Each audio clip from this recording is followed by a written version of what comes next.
Hey everyone! In today's episode, we will be looking at one of my favorite class creation options, Feats.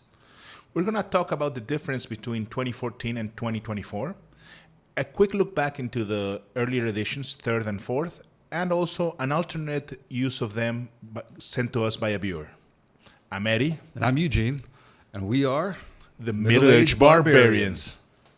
Here on Middle-Aged Barbarians, we like to cover a wide range of topics, from tips and tricks on how to run your games, class and monster analysis, media and adventure reviews, and news updates. So whether you're new to the RPG scene, or a seasoned player, an aspiring DM in the making, or a jaded veteran like us, Stick around to watch this pair of guys be barbaric and tear your boredom to shreds.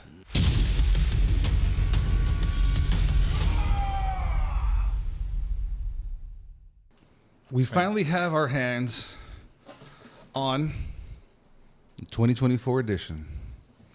We can officially start reading it and looking at it.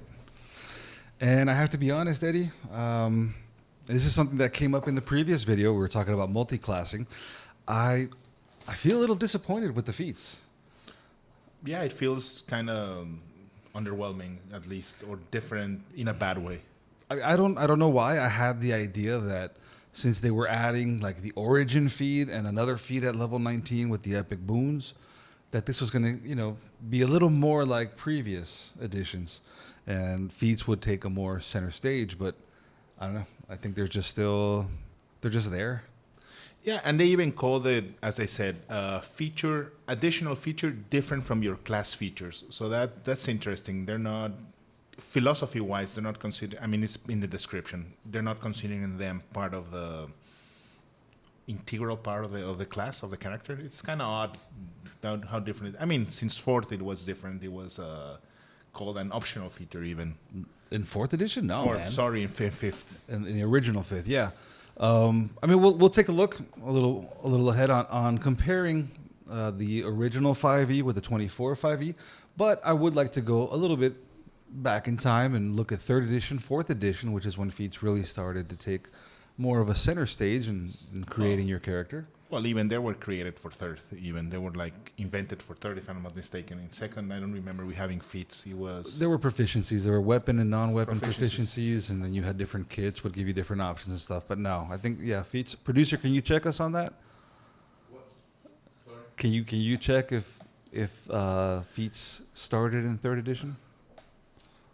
Oh well. There were feats on second edition. Or what they were called proficiencies, right? Oh, yeah. Sorry about that. That's kind of the same thing we. Yeah. What that this idea came from? As a polished idea, I think it's safe to say it came out in third edition. In third for reals, yeah. So can you tell us a little bit about third edition? Well, basically what happened in third, you had feats as part of your progression, your regular progression. If I'm not mistaken, first level, one for everybody, one extra for humans. Yeah. Every third level, an additional one. So it's like third, sixth, ninth, so on. And so forth.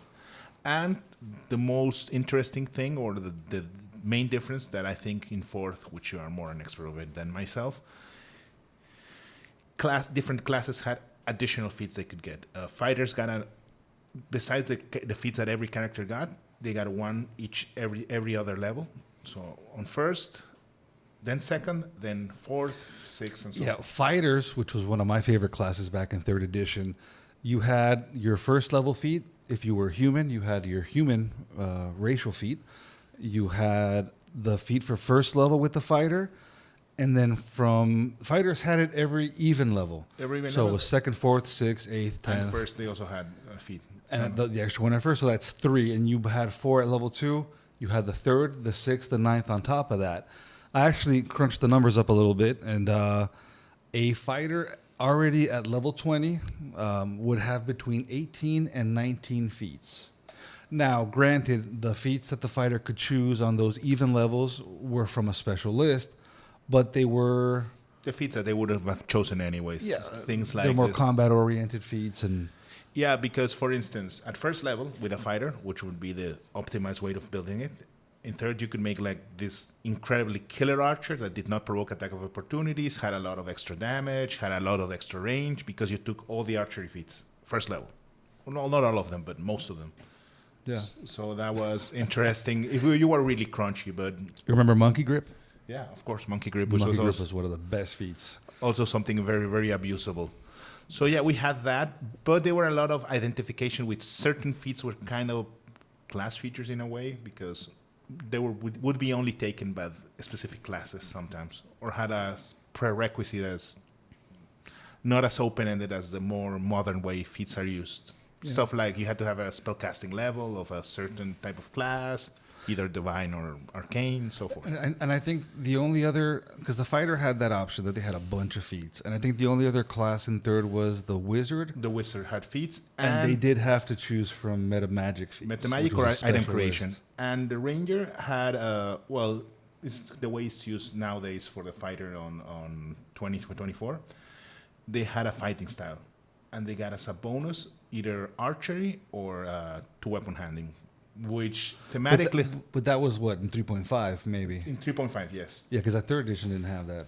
No. In third edition, you had the equivalent of two-weapon fighting, but it was a kind of nerfed version. In 3.5, you could choose between both of them because, I mean, obviously we're thinking about Strider from Lord of the Rings. He fought with two weapons, so that's why the ranger is basically Strider from Lord of the Rings.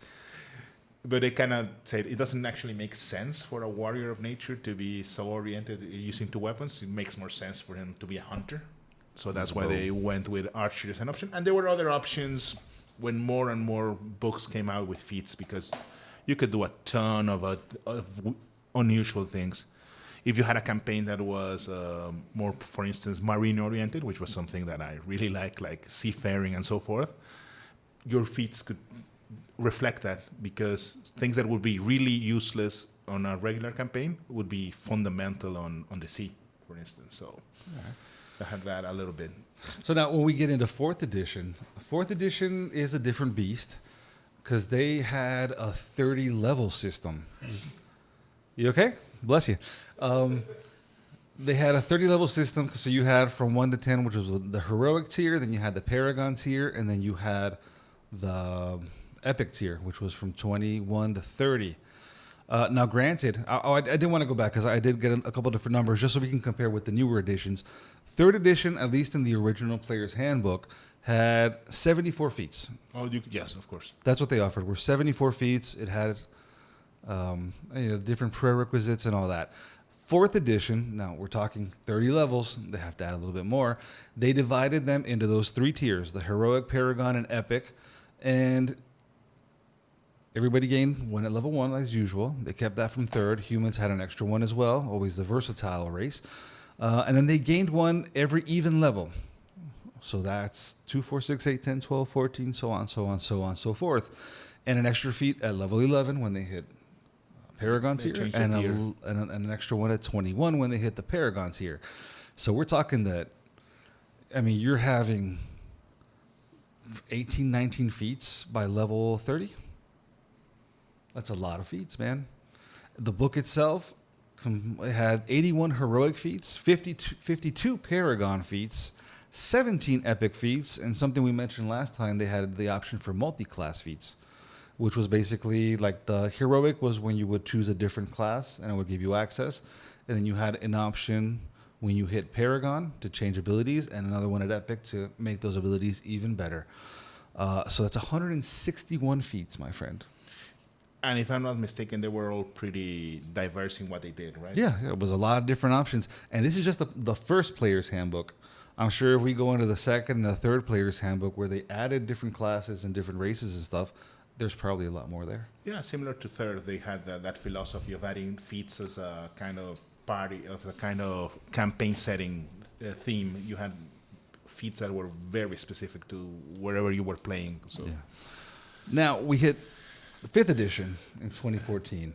And like you mentioned, feats aren't an integral part of character creation, or at least that's the way it's explicitly stated in the book. It- They're an optional rule. Yeah. Yes, actually, yeah. Yeah, that's right, because you have the ability score improvements is what they had at 4th, 8th, 12th, 16th level. And if you didn't want that, then you could choose to pick a feat. The only character that you could build from level 1 would have been a human character, and even that was a variant rule, which was the variant build, because usually humans, I think, only had, was it a +1 to all their ability scores? And then if you pick the variant, you could only choose 2. And you got But you got an extra skills, I think like 2 extra skills, proficiencies, and the feat. the feat. So yeah, and if you look, they didn't even have a chapter for feats. It was just like a little blurb under character creation options and stuff like that. And then the list of feats Was 42 feats. Yeah, very, very, and most of them were kind of the sort of obvious things. A bonus to initiative, a simple bonus to initiative, It was a +1 to an ability, and then you can either have proficiency with a save, or you could have an armor expertise, or you can use a weapon, or advantage in certain circumstances, but very boring, very vanilla. Yeah, because I mean, speaking of Monkey Grip, which was the feat that Eugene just mentioned, this was a very, very insane feat that basically what it did, you were able to grab a weapon larger than yourself and use it at You could use a two-handed weapon as a one-handed weapon. Or you can use a large-sized two-handed weapon, even by being a medium-sized character, two-handed. It had some penalties, but you were able to use it. So you dealt damage with a large two-handed sword, which is dealt how much? How many is it? The great sword was usually 2d6, and I think it jumped up to like either 2d8 or 2d10 or something. Something like that, something crazy like that. You could do very, very, very broken things with that. You mix it with some other feats, and I think that was kind of the tool for crunchiness back then. I don't know. And I'm guessing they tried to prevent that being a little more straightforward. Yeah. So now we got the new book, and they finally have their own chapter. And now I'm gonna be honest with you. I think it's a little sneaky, kind of the way they did it. They sold it, yeah. Because I remember like getting hyped, and that's what I mentioned in the previous video. I was like, oh, we're finally gonna be able to choose a lot of feats, and it's gonna be. And it's basically the same system. I mean, they do add origin feats, which is great. You get to pick one at level 1, and if you're a human, then now it's canon. It's not a variant rule. The human gets an extra feat. But what they did, the sneaky little devils, was they made the ability score increment a feat itself. So if you didn't want that feat, then you could choose a different feat. Yeah, rather than getting a +2, you get a +1 and something extra. Yeah, so I was looking because I counted out how many feats were in the new book. I was like, 75 feats, that's great. But there's another little sneaky detail. The martial fighting styles for fighters, rangers, and paladins, they're considering those feats now. Yeah. So you get the feat at character creation for the fighter, and I think at level 2 for the paladin and ranger. And then whenever you level up, you can switch that feat out for another feat in the same group. So they're fluffing it up a bit there. Yeah, rather than, I mean, and it's not like there's not material from previous editions to adapt. It would have been interesting to add more options, but yeah, it's a different philosophy, like I told you, my friend. I think they're trying to avoid being too broken about certain stuff. They're trying to keep it a little more streamlined. Yeah. Yeah, so I don't know. And I mean, the epic boons sound kind of nice. My personal experience, unless we were building an actual level 19, level 20 character to play an epic adventure, I don't remember the last time I managed to get a level 1 character all the way up to level 20. Yeah, no, it's usually for that sort of build. And if you do that, you can be able to add synergies that you wouldn't if you had built it since the beginning. So, I mean, it's whatever, I guess. Now, what I do bring to you, it's the new variant that our friend sent us. Yeah, I'd like to give a shout out to Chapel. He is a member of the Discord, and he was chatting up with us a while back, and he sent us a variant rule that he likes to use, which actually takes, you have the ability score improvement, you have the feat, you can pick the feat, he's adding both of those, and then he designed like an attribute tree. It's something that for me is very reminiscent of like JRPGs, like Final Fantasy, where you had like your choices and you go down different paths and adding different things, because the ability tree is based on the 6 abilities. Now he's been playing this on a campaign that he actually runs called Chaos in the Valley of Elements, and he's been running with his players for the last couple of years, is what he told me. So I just wanted to share a little bit and give this as an idea of stuff that we can add. I mean, we can, as dungeon masters, choose everything. Yeah, it's mostly a question of balance to be able to, and this is pretty balanced and pretty interesting. I mean, if you want to give your players a little extra power, as long as you're giving it to all the players, it makes sense. Yes, it's kind of cool. The talent tree opens up customization options, allowing his players to invest point in different skills, each related to one of the attributes.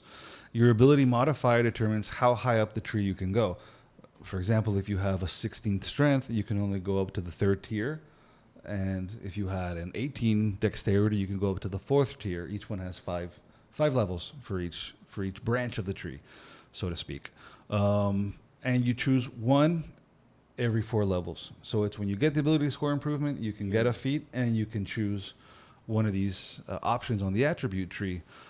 Briefly, I'm not going to be able to share everything with you guys, but if you go up the strength tree, then you have melee combat-oriented options. You have bonuses to attack, damage, your armor class, maybe some HP bonuses. The dexterity gives you bonuses with like finesse weapons, range attacks, crits, saves. Con works with your con saves, skills that you could sub.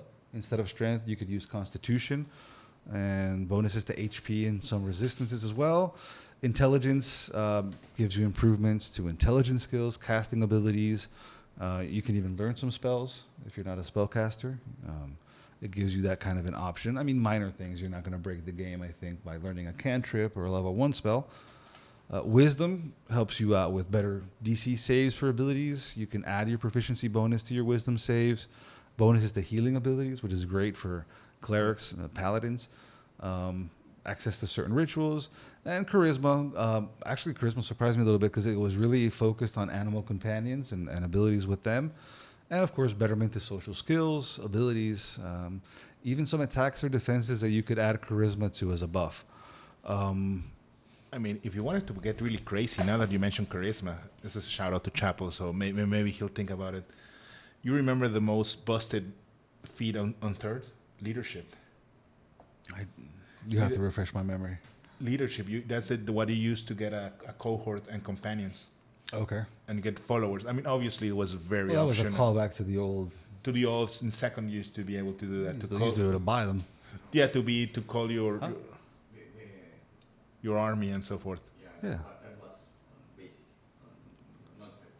No, yeah, they had rules for it. They were a little more convoluted, a little more a pain in the butt, but they had rules for it. Use it, but Yeah, no one used it, but yeah, I mean that would be an interesting capstone for charisma to be able to have your entourage. But yeah, it was crazy. I mean, I saw some theoretical, very busted builds using rules for cohorts and followers. Insane. But yeah, that's not here or there. That's just a quick thought from me. I mean, I'm curious to know.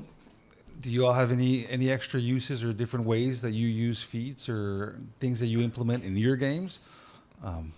How do you feel about the lessening of options, not being not having as many as before on that aspect? Are you satisfied? Do you like the way they kind of integrated it more into the class system rather than using the feats? I don't know. Yeah, I mean, maybe feats are just really an old, overrated appendage of Dungeons and Dragons, and I'm just a whiny old man. Maybe, yeah. Maybe both are true. Yeah, most likely. All right. Anyway, I think, yeah, I'm going to close it there. Yeah, we're going to leave it there. So that's the end of the video. If you haven't already, please drop a like and subscribe to the channel. And please feel free to leave us your comments, suggestions, and questions below. Yeah. Also, follow us on our other social media like Instagram and TikTok. And you can come join us on our Discord channel over on the ND Hobby server. Links in the description below. And as always, remember to rage responsibly. We'll see you in the next episode. Roll the dice!